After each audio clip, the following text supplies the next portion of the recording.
Welcome back to The Explainer. Today we're tackling something that is absolutely crucial for any tech-forward business right now, and that's cybersecurity. Specifically, we're going to take a totally jargon-free executive-level look at the top 10 cybersecurity companies in Atlanta as we head into 2026. Because look, if you're leading a company today, you already know security is no longer just an IT problem, right? It is a massive business priority.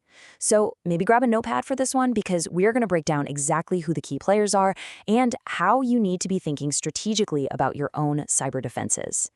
Okay, let's dive into this right away with the bottom line up front. $220 million in 2024 alone. That was the amount of confirmed financial cyber losses reported by Atlanta-based organizations. I mean, wow. This isn't just some theoretical risk we're talking about. This is hard, actual revenue lost to ransomware, cloud exposures, and failed audits, right here in the metro area. So, to make sure we're strictly focusing on actionable, high-impact insights, here is our agenda. First, the Atlanta cyber landscape. 2, our top 10 firms for 2026. 3, the 80-20 rule. 4, choosing the right partner. And finally, security as strategic positioning. Section 1, the Atlanta cyber landscape, a high-stakes tech hub. You know, Atlanta has quietly, but honestly very rapidly become one of the absolute most targeted cities in the entire country. And it makes sense when you think about it. We have an immense concentration of data-heavy, highly regulated industries here. We're talking over 70 fintech firms, more than 60 health tech providers, upwards of 25 massive logistics platforms that handle critical supply chains. Add in all the law firms, payment processors, universities, and nonprofits. When you have this much sensitive data consolidated in one booming tech sector, especially SaaS and logistics, those businesses find themselves directly in the crosshairs of cyber threats. It's simply the market reality. Moving on to Section 2, top 10 firms for 2026. Grouped by strength. Now, what's really interesting about this slide is that instead of just reading off a dry list of vendors, we've organized these top players logically by their core strengths, because the research shows there is absolutely no one-size-fits-all in cybersecurity. In the enterprise and government space, you have your heavy hitters, Booz Allen, SecureWorks, and Verister. For SMBs and retail compliance, firms like Neturian, Cybersecurity Solutions Inc., TrustNet, and Asilis really shine. If you have an active breach and need incident response, you'd call Kudelski, Fortalis, or Mandiant. But I want you to look at that first category, architecture first. This is where Atlant Security completely leads the pack. If you're a SaaS, fintech, or compliance-heavy business that needs rapid audit readiness, you have to have a firm that builds secure architecture from the ground up, rather than a firm that just sells you more tools. Section 3, the 80-20 rule, the Pareto principle of cybersecurity. All right, let's totally strip away the technical jargon for a minute and talk about why these costly breaches actually happen. It turns out it's the Pareto principle in action.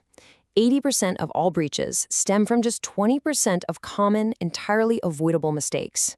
Think of it like this. It's like buying $1 million state-of-the-art alarm system for your house, but leaving the back door wide open. It's not usually some highly sophisticated nation-state hacker getting in. Usually, it's just a basic structural oversight that nobody bothered to patch. So what exactly is in that 20%? Well, these are the structural pitfalls you need to fix immediately. We're talking about public cloud buckets just left open to the internet. Flat network access, where if an attacker gets in, they can roam absolutely anywhere they want. Uncentralized audit logs, meaning you can't even see an attack happening in real time.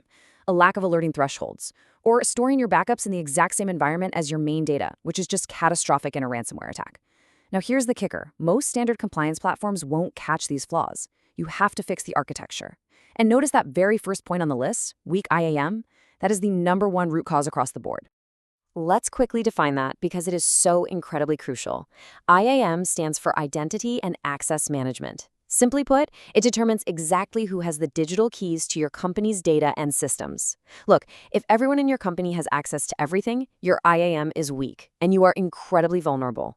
As a non-technical leader, grasping this basic concept is key, because controlling those digital keys is literally your most important defense. Section 4, choosing the right partner, strategic procurement. But knowing the players and knowing the risks isn't enough, right? You need to know how to actually evaluate them. How do you choose the right partner? It is so important to realize that a good cyber partner is a strategic multiplier for your business. It's not just another vendor purchase. Getting this right accelerates your sales, Getting it wrong stalls them completely. You really have to understand the fundamental difference between buying protective architecture versus just buying software dashboards. Traditional tool resellers, they basically sell commission-based software. They'll give you fancy dashboards full of flashing alerts, hand you big reports without actually fixing the underlying problems, and they usually rely on junior analysts. On the flip side, vendor-neutral architecture firms focus deeply on cloud-native environments like AWS and Azure. They do direct auditor work, they bring in senior strategists, and most importantly, they actually implement the structural fixes for you. They don't just point at what's broken, they fix it. Section 5, Security as Strategic Positioning, Revenue, and Growth.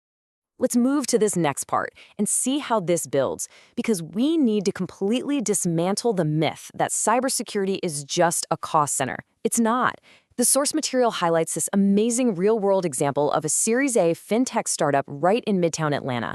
They had a major enterprise customer on the hook, but they desperately needed to pass a SOC 2 audit in 90 days to close the deal. So, step 1, Atlant Security comes in and conducts an immediate cloud and IAM audit. Step 2, they hardened the startup's AWS environment and implemented strict role-based access. Step 3, because that foundational architecture was so solid, the startup passed their SOC 2 audit in exactly 90 days. And Step 4, the big business result, they closed a $600,000 enterprise deal and successfully raised their Series B funding. Proper security directly enabled that massive business momentum. There's a quote from a COO at an Atlanta-based HR tech startup that perfectly captures this whole shift in mindset. They said, "We never thought of security as a selling point. But after Atlant helped us pass SOC 2, our sales team closed 2 enterprise deals in 1 month. It paid for itself immediately." I mean, that is the power of positioning. Audit-ready security is actually a revenue-generating asset. It's something that investors and major enterprise clients actively demand before they'll even think about signing a contract with you. So, what does this all mean for you? I want to leave you with this final, provocative thought. Take a hard look at your own organization today and ask yourself honestly, is your current security built for audits, scale, and true peace of mind? Because as we head into 2026, the stakes in a city like Atlanta are simply way too high to just say, well, we're working on it.